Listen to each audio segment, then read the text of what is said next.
Hey folks, welcome back to Modern Life Pod. I'm talking today with my friend Morgan from Colorado about It's a Wonderful Life. It's part of our Advent series. Unfortunately, we couldn't release this episode on Advent yesterday because it got deleted on accident. But if you want to talk to us about anything, let us know what you think. Want us to talk about a certain subject, you can email us at modernlifepod@gmail.com or find us on Instagram, YouTube, Stitcher, anywhere you listen to podcasts. Just type in Modern Life Pod. So on with the show.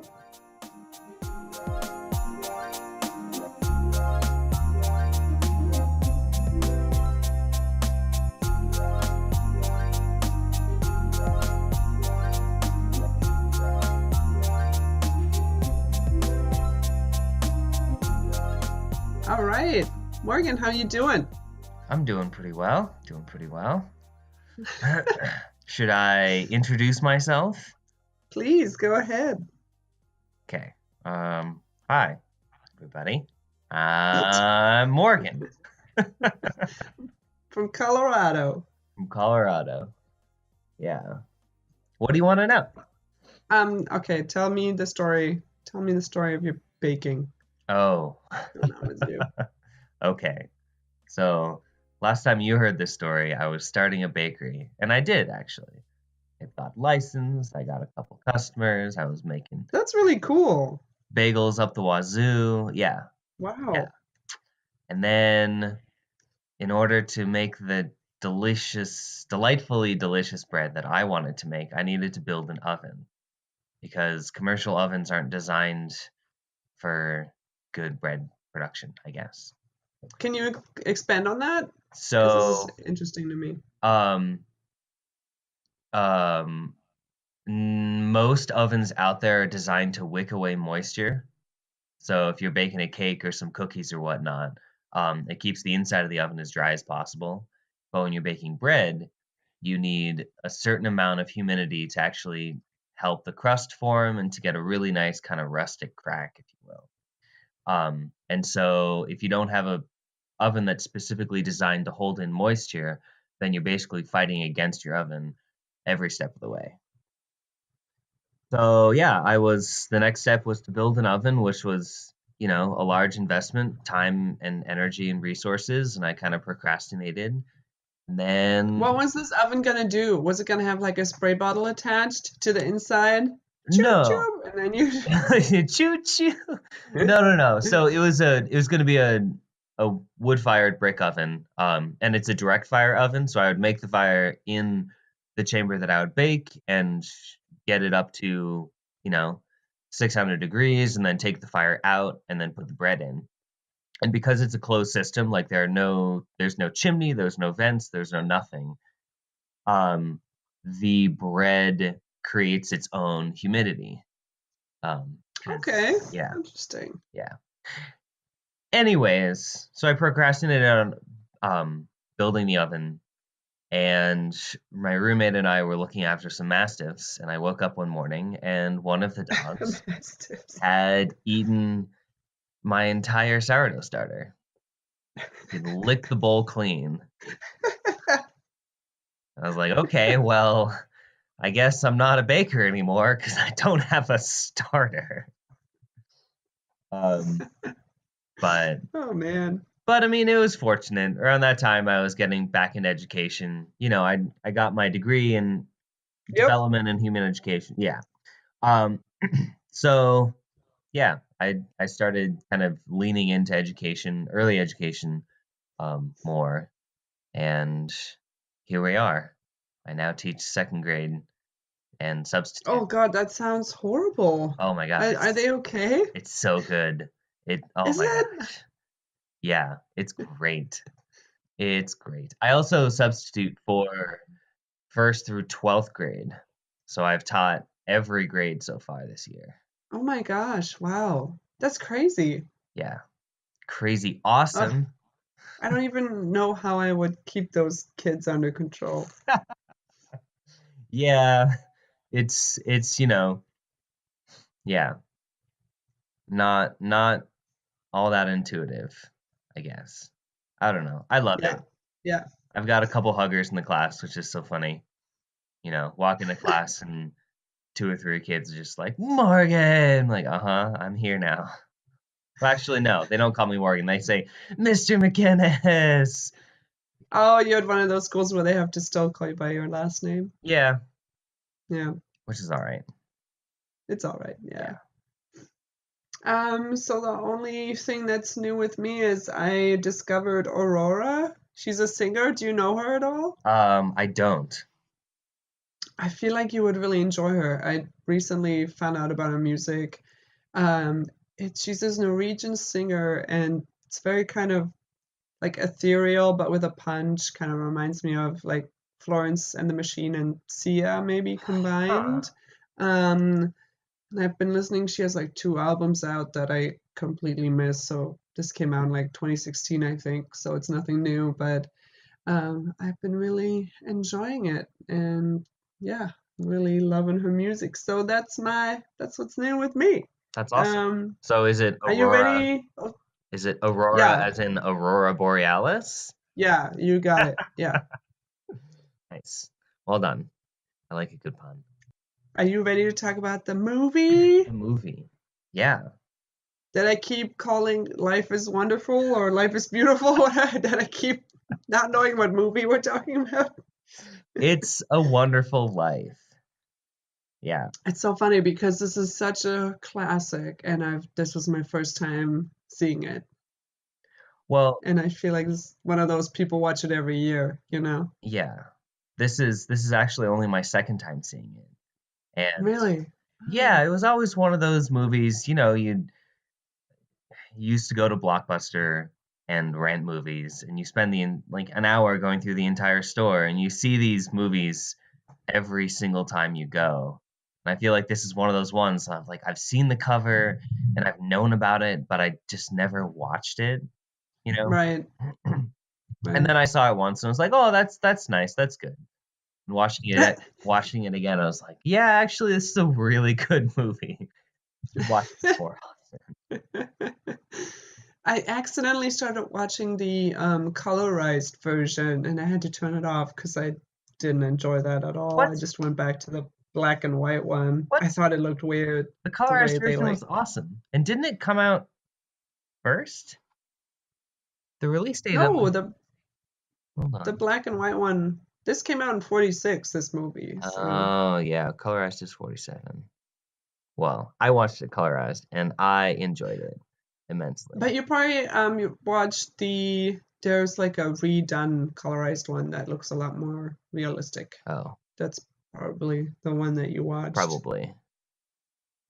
So this movie starts out, I find this hilarious. It's this like conversation between the angels, right? Yeah. Talking among the stars. And these two angels are just like you snarking around about Clarence, right? And they're like, oh, this angel, he doesn't have his wings. He's not the brightest. Um, they have this whole conversation then about him getting his wings, and then the other dude makes some comment about him, and he goes, "Oh, I forgot you hadn't gotten your wings yet." And I was like, "Who's the dumb one now?" Like you just had a whole conversation about this. He's like, "Oh yeah." Yeah. Okay, so what was with Tom Sawyer? I don't know. This is so funny because I'm rereading Huckleberry Finn right now, Uh-huh. and I don't make a lot of time to reread books, but I felt like this was kind of important. And I reread Tom Sawyer 2 years ago, a year ago, and as I was rereading it, I was immediately transported back to like me being a little kid and pretending to be Tom Sawyer and trying to make my friends like sign blood Oh, pacts. And jeez. they're like, that's not sanitary, which they were right, it's not. And I'm just like taken for treasure in like random spots throughout town. Yeah. And is that is that supposed to suggest that there's something like juvenile about him liking Tom Sawyer? I don't know. It's a pretty like all around classic. It's not like just kids read it, Yeah. but I don't know. Yeah. What do you think? Well, and I suppose for those who haven't seen this movie for a while, Clarence he specifically mentions Tom Sawyer, like, oh, I have to bring Tom Sawyer, or I'm like in the middle of this book, and then later in the film, it's always with him. I mean, it's the book that he always has in every shot. Clarence is holding this book, right? And it kind of it becomes a nice little homage at the very end, but I think there is some sort of significance as far as like just um yeah, letting us know that Clarence is a very kind of childish character, I guess. Um, Or is it supposed to say that he's like mischievous? Because Tom Sawyer is just a oh my brat, you god, know. I yeah. mean, we love him, but Um, maybe. oh, And I mean, in the scene where Clarence pops up about halfway through the film, he mentions like oh, I'm almost done with Tom Sawyer. Have you read Mark Twain's new book? And so it might just be that that's like they're trying to let us know when Clarence was alive, oh yeah, but yeah, also that might be true. we don't need to know that. Like as an audience, we don't care when Clarence was alive.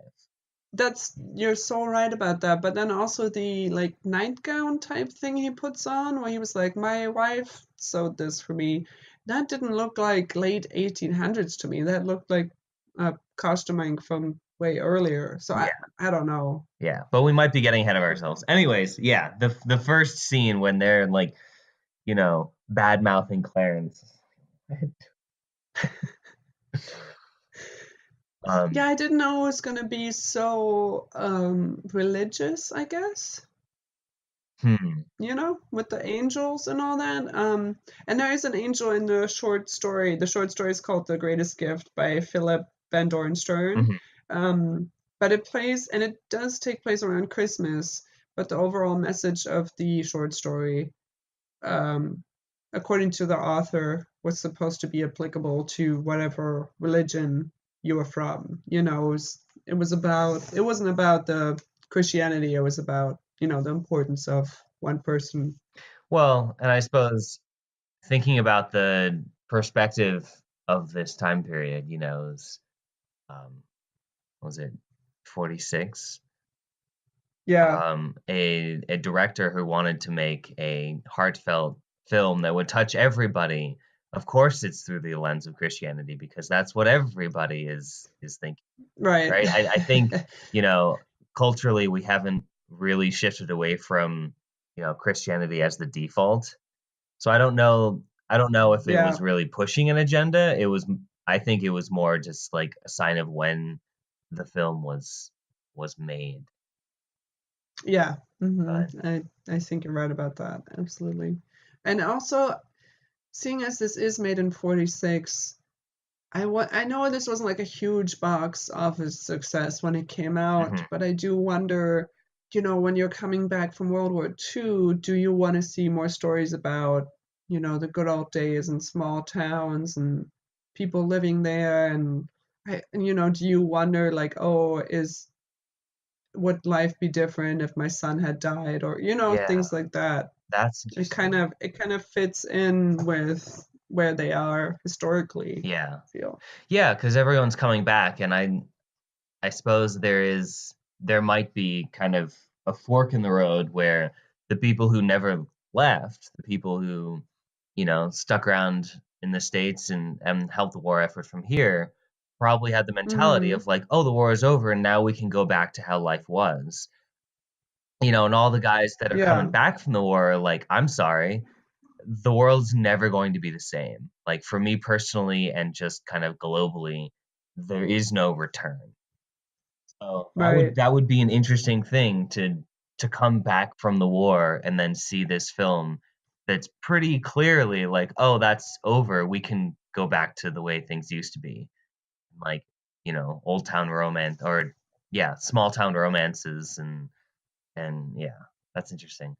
What else did I have? Oh, I really love the line where it's Violet and Mary and their little kids in the store. And Mary goes, "You like every boy." And Violet says, "What's wrong with that?" I just thought that was so cute. Thought that was adorable. Yeah. Yeah, and just like how how idyllic the childhood scenes were um struck me. And I mean, even with the dark undertone of, the druggist just lost his son, and there's a moment there where I'm like, is he trying to commit suicide? Like, is this what's happening right now? Um, Oh yeah, I didn't know what was happening there either. yeah, I was like, are you gonna die? Like, what's but no, and just like there's that dark undertone, but yeah, there's, you know, the the interaction with the lighter that happens a couple of times, like, I want $1 million, click click, hot diggity. Yeah, Like, yeah. there's no purpose of that except this is idyllic childhood life right now.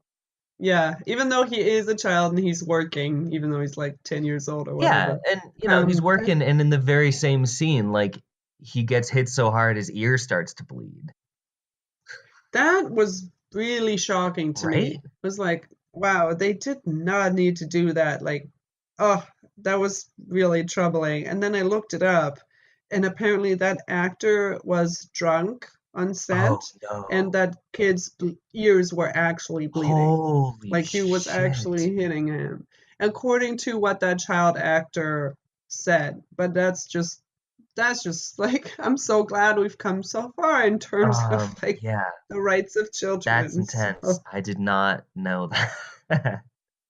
because for this movie, that scene in itself, even if it wasn't like a real thing, I was like, whoa, that's a Yeah, lot. It's a bit much. yeah, seriously. Oh, and then also, I think the next scene is when he's older and he's walking through the streets and he's talking to the police officer and the cab Uh-huh. driver, and then Violet walks by. Well, yeah, she's wearing that like pink dress, and then every single like male extra just stops and looks at her. Yeah, but the dress she wears, it stops around the thigh. hmm Um, uh, the time period they're in, that dress is not appropriate. Like that dress would be just crazy scandalous. Huh. I feel like they kept not picking the right cut because this is pre World War II and dresses and things don't stop being shorter until World War II, kind of. Yeah, So it was just a little strange what she was wearing. It was like, oh whoa, she is wearing that would be really yeah. risque. Well, yeah, and it's like, this is in the 40s and they're talking about the 20s. And that's only a Right, 20-year yeah. difference. Like they could have gone in their closets or, looked at an old magazine like, okay, this is what this needs to look like. When we Right, try and do things like, oh, we're gonna make a film about the Roman Empire, like there's a little bit of license there, but right. um, so I mean, maybe the dress was either a conscious choice or they're pulling from, what I don't know. 'Cause yeah, I mean Right, the time yeah. frame is so close that that had to have been a conscious decision. Right? I don't know. It's just Well, and strange. a lot of the notes I have are small pieces that again I was like, okay, well that's got to like the framing of this shot or what you chose to put on this set. It's got to be conscious and I think um there's more to it that I'm seeing. Specifically, okay, so the raven that's in the Mm. building in Lone, or I suppose it's a Yeah, crow. what was the Yeah, significance I of was that? like, okay, that's weird. And at first I was like, maybe that's a pull through from the story that they just felt they didn't have to explain because there's this short story that goes into it. Oh, no, no, no. The short story is super short. It just starts with him on the bridge, and then there's an angel, Oh. and then he gives him this bag of like cleaning brushes.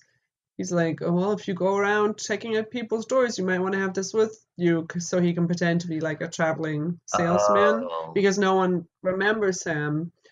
And then there's the tree is in the book, like that there's a mark on the tree.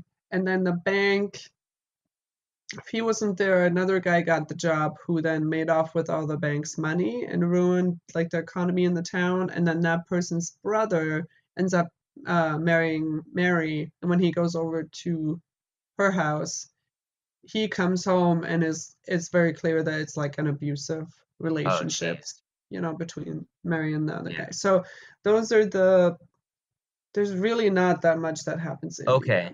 in the short story. The movie has a lot more time to expand on it. But I thought that maybe once you see the uncle's home and it's filled with all these animals, I thought that maybe that was the thing that we were supposed to pay attention to. Like he only relates, he's so scatterbrained, he relates better to animals, and that's why his house is filled with like all these ravens and foxes and Well, whatnot. yeah, but to have, I mean, we see that crow or raven in the building alone like 5 or 6 times before we ever see his uncle's house. Yeah, yeah, and the uncle's house is like a 1 second Yeah, scene. with a squirrel. Yeah. Um, yeah, and there's like there are little pieces like that that I don't I feel like there's more to read into that I don't get. Like, Yeah, what's the significance of it? Yeah, I feel you on that one. yeah. And then there are little pieces that are so intentional. It's it's remarkable. So, the scene where um George has lost his the $8,000 and he goes to Mr. Potter's office and he's like, Mr. Potter, I'll do anything, just loan me this money.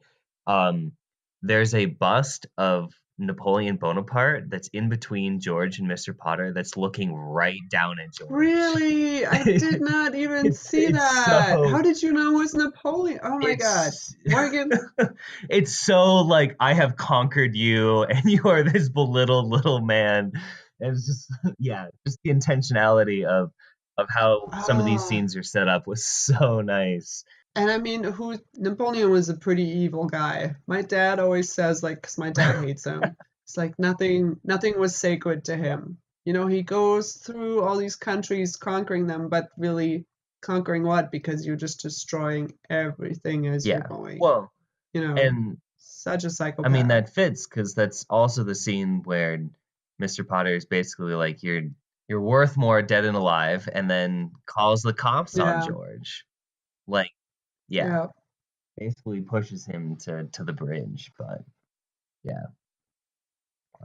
Which that is different from the short story because in the short story the guy's just really depressed, but there's not this other storyline of the insurance Yeah. money and all that. Well, and I think that gives George kind of a more it's more in line with the character that they created in the movie. Yeah, He would I do think so too. anything for anyone else, including taking his own life, if that means that, his uncle is saved from jail or his wife has. But that scene before he goes over there at his house, it it's so violent. The way he like treats his wife and kids, and he's throwing stuff around.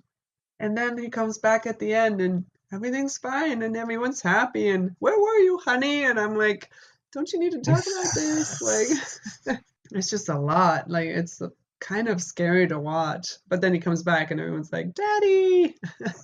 Because there's a moment in there that I find so powerful, and it's probably one of my favorite acted moments in the whole movie, where he's holding on to his child. He's sitting in the chair and he just starts Hmm. crying. And he's just hugging his child to him. But then they kind of ruin it all by him just going off. Yeah. Well, and even the expressions of affection are a bit violent. So the first scene with him and well, not the first scene, but the scene where him and Mary are like decide that they're going to be together. They're in And he like shakes her. yeah, and even just like when they're on the phone with Sam and then eventually they're like, okay, we don't care about this conversation with Sam anymore. We're just gonna, make out. Even that is like, wow, that is really forceful. And in the scene with his kid, after he cries, he like basically smothers this child into his chest, and it's just like that does not look comfortable, right? Yeah. I feel like if this movie was made today, there would definitely be more room to make some commentary on, mental health, because I feel like this is a movie about Yeah. mental health. And then, also these kind of family relationships. Because again, that movie when they're on the phone is such a sweet, kind of tense but tender moment of their faces Yeah. together by the phone.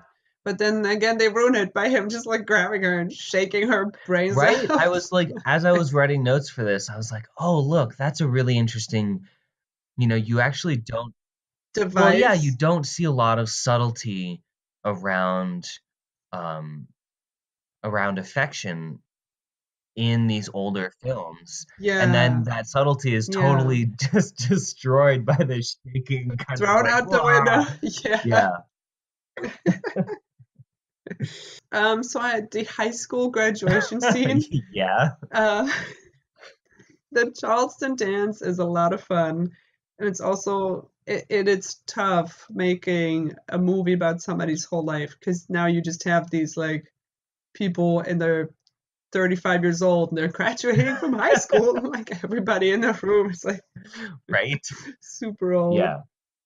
And then when the like mean guy who wants to end up with Mary, he he has like the key, but it's like this very specific series of coincidences. He's like, there's a swimming pool underneath the gym, and there's a trap door, and Jimmy Stewart's right above it, and I have the key for the secret button or whatever. I'm like, Yeah. this And is the a button lot. is right This is behind a you, this is a and I stretch. have the key. Like, okay. It's just a lot. This is actually a real high school. It's Beverly High, and they have this legit pool that opens up inside a gym. I don't know why you would want that or how that Well, works, and how it fills up with the water. one of the parents actually, no, it wasn't a parent, it was a judge of that Charleston competition. At the beginning of that scene, there's this very small kind of throwaway line of like, "Oh, thanks, George, for giving us the idea of making this pool underneath this floor. It saved us a building." And then, the scene starts, and it's like, "Oh, okay." So apparently, They almost have to oh say yeah, that to make it in yeah. any way Well, and plausible. also like thinking about the time period and how much money that pool would have, like that building. No, There's no way that town would have a swimming pool underneath. it makes no Absolutely sense. no sense. Um, but I feel like when people were going around trying to find sets for the individual scenes, somebody stumbled across this high school and was like, "Oh my God, this swimming pool is so cool. We have to make a scene with this pool." They're like, "Okay, fine, we'll figure that out."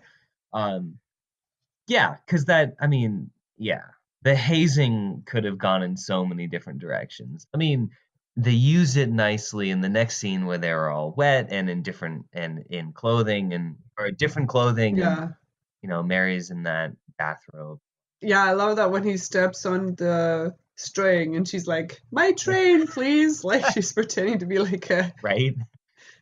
I love Yeah. that. But her being, if that was a real bush and you'd be naked in there, she would just be like slashed to ribbons by a million twigs and Right?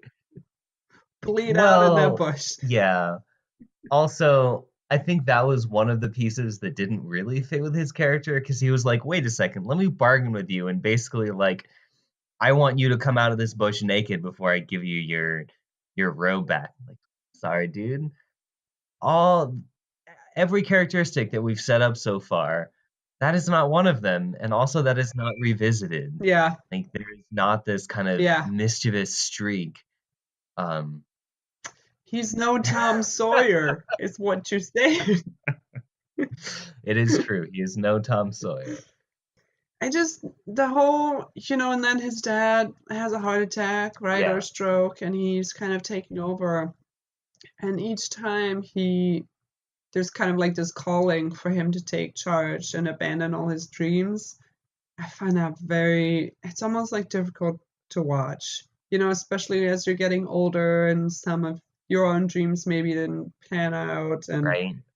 it's just tough to give that up or not have the finances or, not be able to travel the world and do all the things he says. Like I really identified with Yeah. that. Yeah.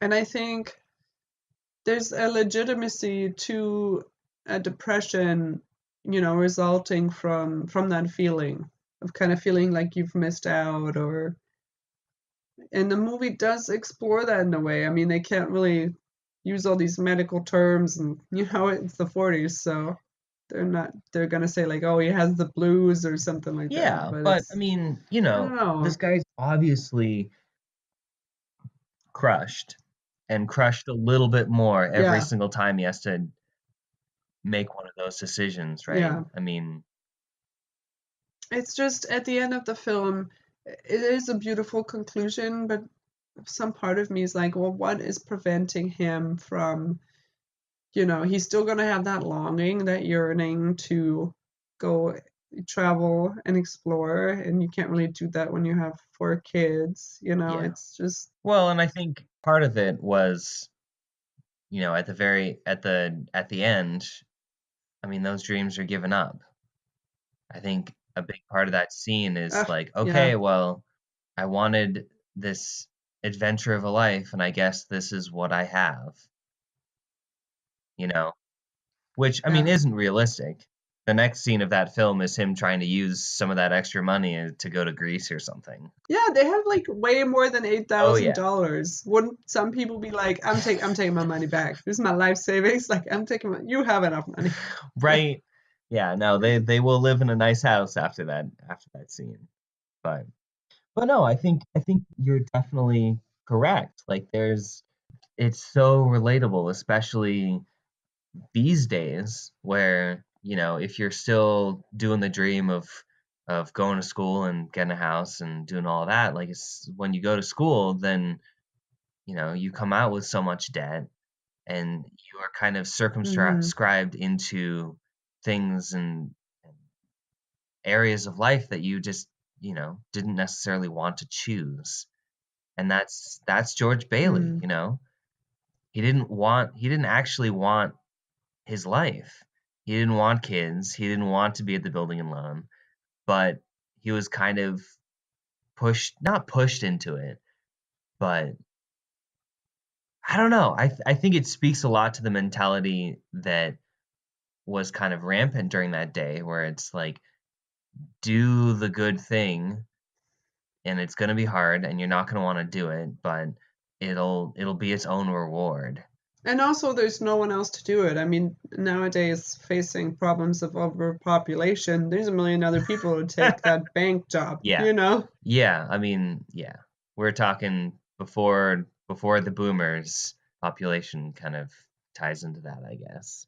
I kind of wanted to talk about the presence of black people in this movie because there's the like bag carrier when they pick up the brother and wife, and he's just smiling, he's so Uh-huh. happy. And then there's one black person at the very end of the movie who gives them some money, and she's also just ecstatic, which makes sense in that scene. But then there's also the housekeeper who's like, "These are all my savings. I love you so much." And I'm like, it's just interesting, these are the things black people are allowed to play in movies at Yeah, that time. It's just it's a very accurate like documentation of right. where we're Well, at, and I feel. there's actually one more black character in the very background. When Clarence and George go to Nick's that was Martini's, there's a black guy at the piano, and Oh yeah. that's pretty much it. It's so funny. They still do that today. If whenever like a period drama enters like the Roaring Twenties or whatever, oh, we can now have like black people as background actors. It's almost like a prop they put in. Like, oh, there's somebody playing jazz and Yeah. ragtime, and I still see that all the time in like movies today or TV shows.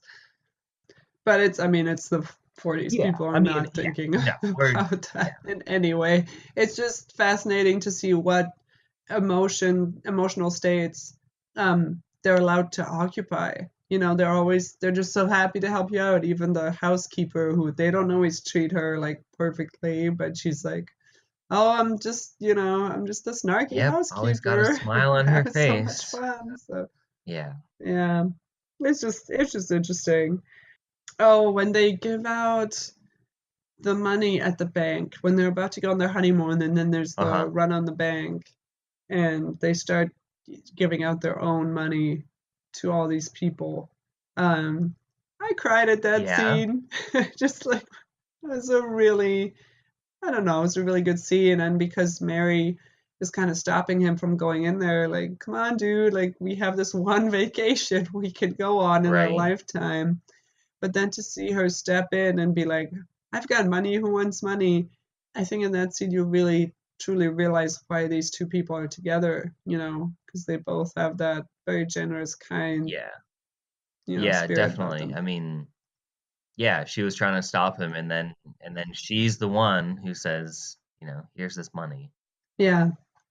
The depiction of like war and soldiers in World War II, we had talked about this on a previous podcast. My brother had mentioned how during World War One and Two, you really only saw the footage of that war that they Yeah. wanted you to see. There's not camera people out there who even has a camera. And again, in this one, it's very heroic. It's very like, oh, people are just doing their job and they're flying around in airplanes, saving the world, and you know, it's just interesting how far we've come with like on war and conflict Right? journalism. It's Well, and changed a lot also, for the better in like we some. touched on earlier, when this was coming out, people who are coming back from that same conflict are watching this film. And what does that say to them?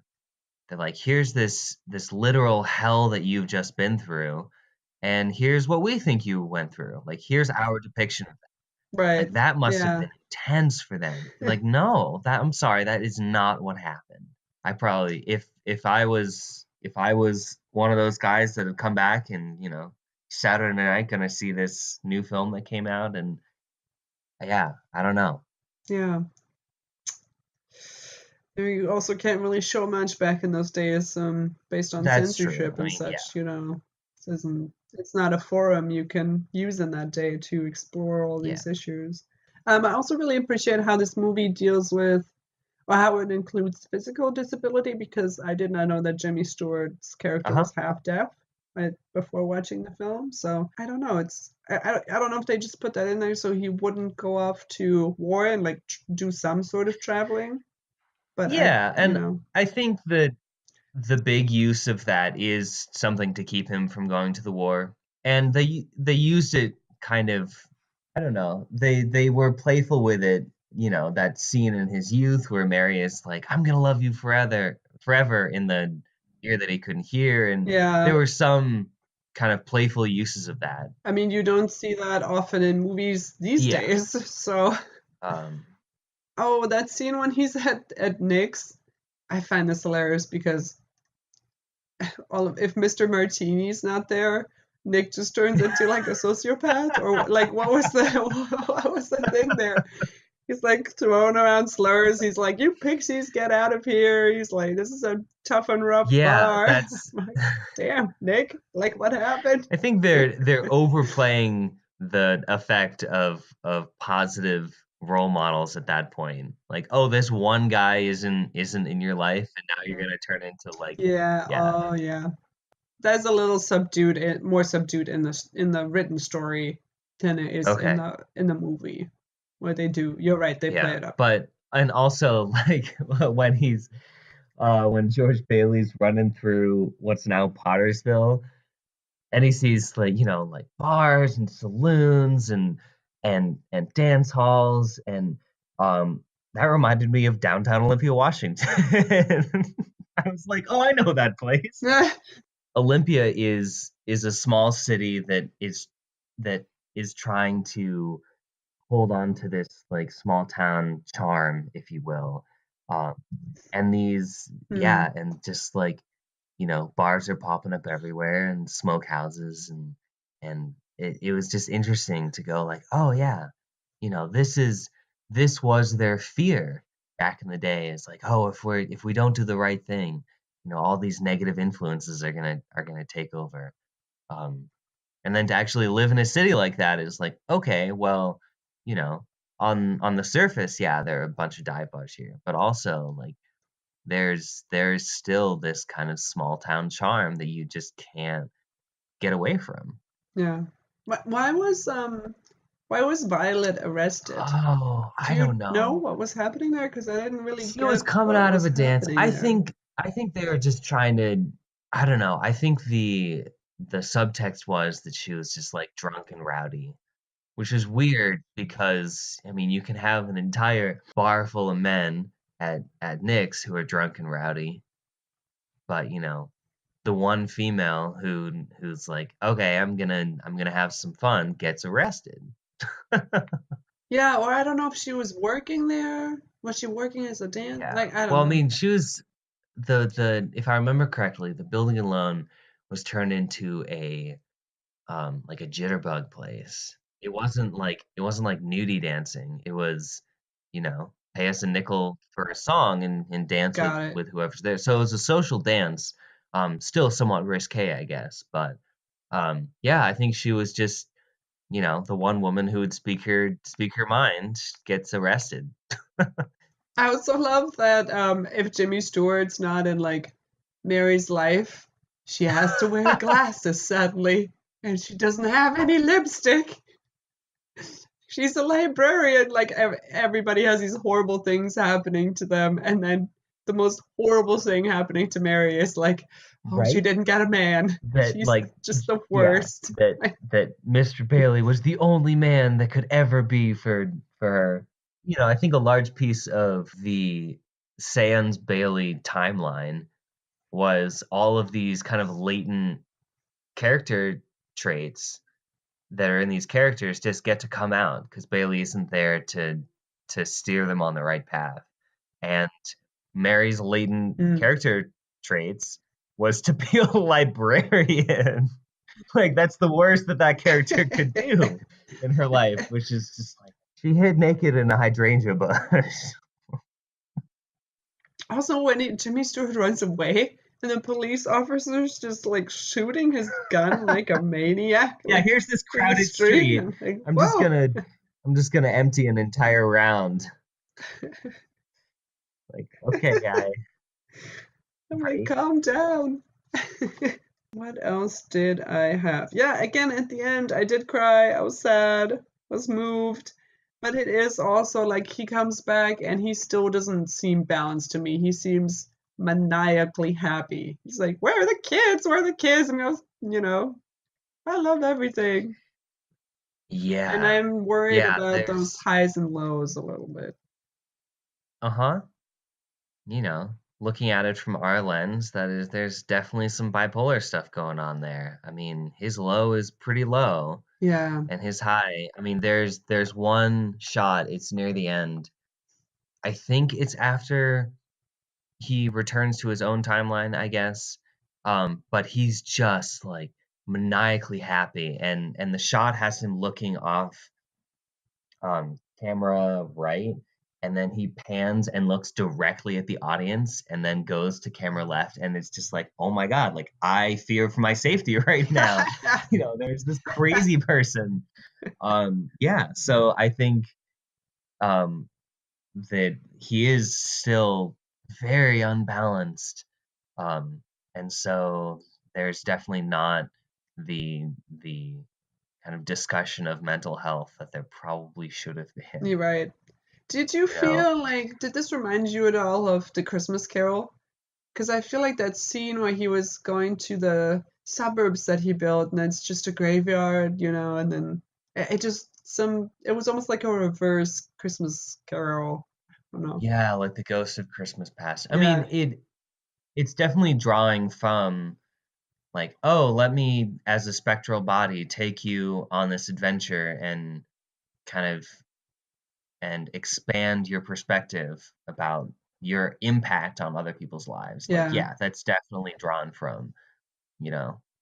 Christmas past, present, and future. But Which is something um, that the movie does. There's nothing like that in the book because the angel's not really with him as he goes on this journey. So I think it's just like a director's choice.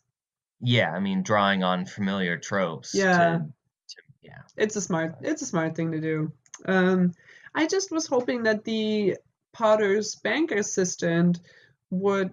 I thought the end of the movie was gonna be like he shows up with the $8,000 and it's like, oh, I saw my boss like pocket this money and I'm doing the right thing. That's not what happens. I was a little No, disappointed.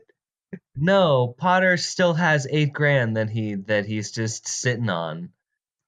Um, yeah, no, I actually, this is my second time watching it, but I kind of remember the assistant coming in and giving them the money. I'm like, nope, that I guess that did not happen. Like Potter is the epitome of um the unredeemable. Yeah. Like they didn't even try to redeem his character at all. Some interesting things I found out about this movie is the sets were already existing in Culver City and Encino, which is there are places around here in California, and then they just added onto that. So those streets and everything. That's why you don't really leave that main street either, because it's just Yeah, this one set. But yeah. it feels pretty expansive. Like I felt like I knew this town sort of. I think um because the street that his house is on, like we return to that street so many times. And I think it's for me, it was kind of the repetition of like, oh, I know that place. Oh, I know that place. Like I've been here before, that made it seem like I know this entire town. Yeah. Um, yeah. Also, So they did. get some wood glue. If your little thing is popping off of your Oh staircase my every God, that time, knob. just very, very easy fix. Jimmy Stewart.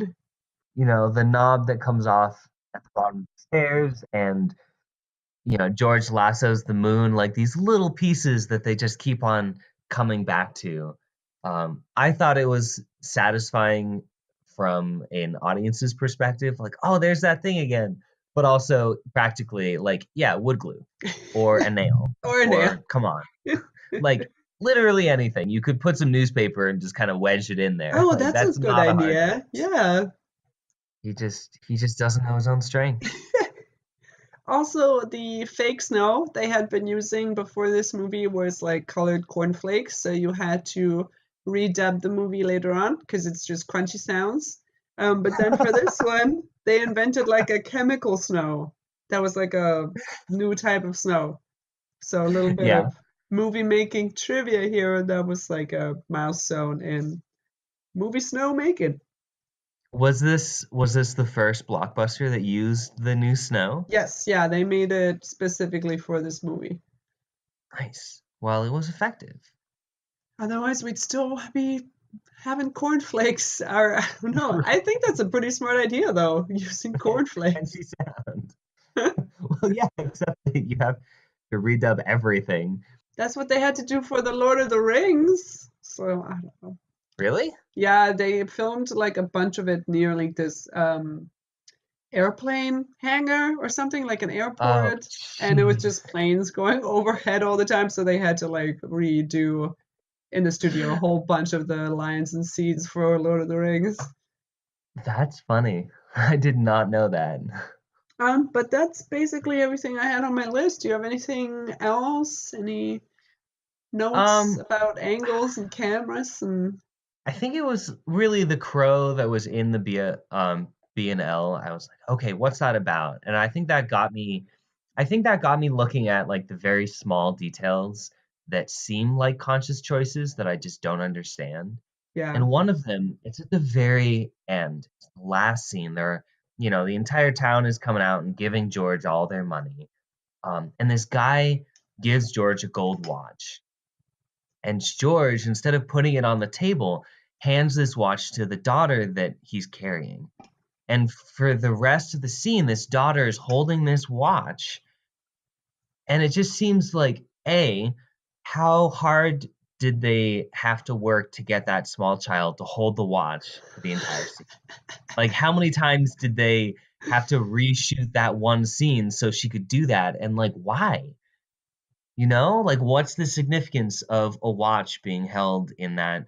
Yeah. And yeah, there's some of those questions where I'd like to be a fly in the wall just to hear the director be like, okay, guys, this is what we're gonna do. She's gonna hold a watch, and the entire audience is gonna know that this means like, you know, I don't know. I don't know if Frank Capra had a southern accent, but Well, according to Morgan. But yeah, that's it. That's all.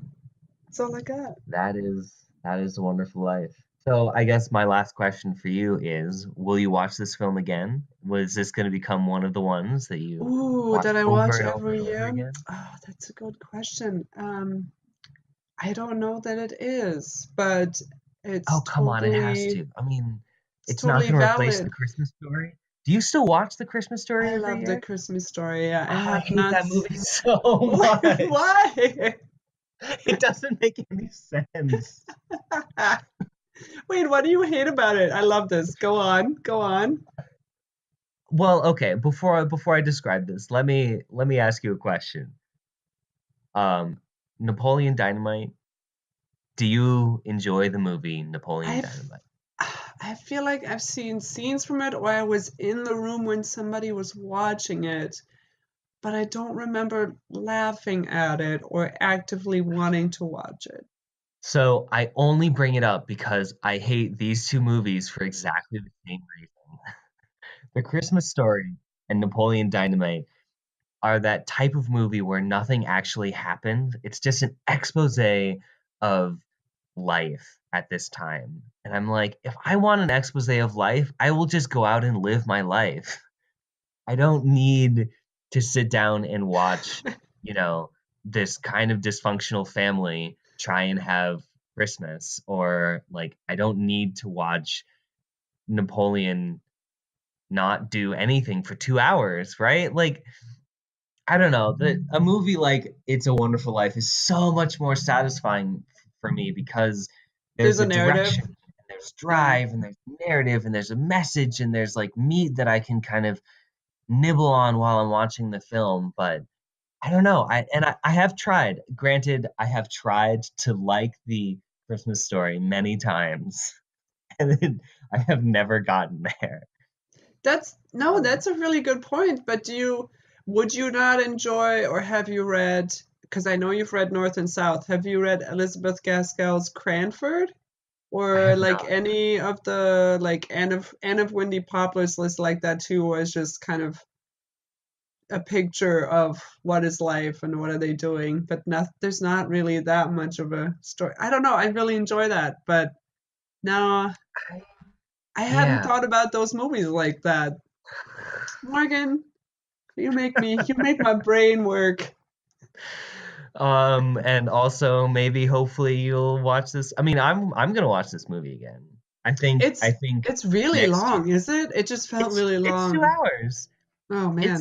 It's a little over 2 hours. It's basically two movies in one because one movie is his life and the other movie is Clarence trying to Yeah. get him to not commit suicide, I guess. I don't know. Yeah. The whole family's getting together for Christmas. I'm probably gonna make them watch this movie. It's gonna be It's great. a good one. It's It's a gonna good one. Well, thanks for being on. Of course, it's my pleasure. I'm happy to sit down and chat.